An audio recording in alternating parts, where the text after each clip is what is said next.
कहानी जो दिल को छू जाए। एक कपल को शादी के 11 साल बाद एक लड़का हुआ। वे बहुत ही प्रेमी कपल थे और उनका लड़का उनकी आंखों का तारा था। एक सुबह जब वह लड़का तकरीबन 2 साल का था, पति ने एक दवाई की बोतल खुली देखी। उसे काम पर जाने के लिए देर हो रही थी, इसलिए उसने अपनी पत्नी से उस बोतल को ढक्कन लगाने और अलमारी में रखने को कहा। लड़के की मम्मी रसोई में व्यस्त थी, वो ये बात पूरी तरह से भूल गई थी। लड़के ने वो बोतल देखी और खेलने के इरादे से उस बोतल की ओर गया। बोतल के कलर ने उसे मोह लिया था, इसलिए उसने उसमें की दवाई पूरी पी ली थी। उस दवाई की छोटे बच्चों को छोटी सी मात्रा भी जहरीली हो सकती थी। जब वह लड़का नीचे गिरा तब उसकी मम्मी उसे जल्द से जल्द दवा खाने ले गई, जहां उसकी मौत हो गई। उसकी मम्मी पूरी तरह से हैरान हो गई थी। वह भयभीत हो गई थी कि कैसे वो अब अपने पति का सामना करेगी। जब लड़के के परेशान पिता दवाखाने में आए तो उन्होंने अपने बेटे को मृत पाया और अपनी पत्नी को देखते हुए सिर्फ 4 शब्द कहे। आपको क्या लगता है कौन से होंगे वो 4 शब्द?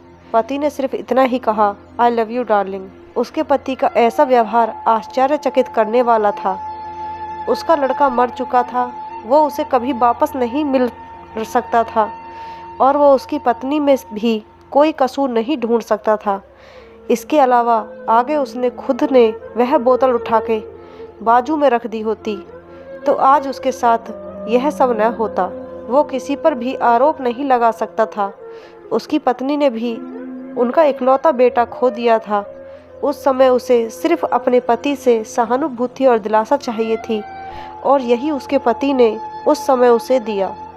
कभी कभी हम इसी में समय व्यर्थ कर देते हैं कि परिस्थिति के लिए कौन जिम्मेदार है या कौन आरोपी है। ये सब हमारे आपसी रिश्तों में होता है, जहाँ जॉब करते हैं वहाँ, या जिन लोगों को हम जानते हैं उस सभी के साथ होता है। और परिस्थिति के आवेश में आकर हम अपने रिश्तों को भूल जाते हैं और एक दूसरे का सहारा बनने के बजाय एक दूसरे पर आरोप लगाते हैं। कुछ भी हो जाए, हम उस व्यक्ति को कभी भी नहीं भूल सकते जिसे हम प्रेम करते हैं। इसलिए जीवन में जो आसान है उसे प्रेम करो।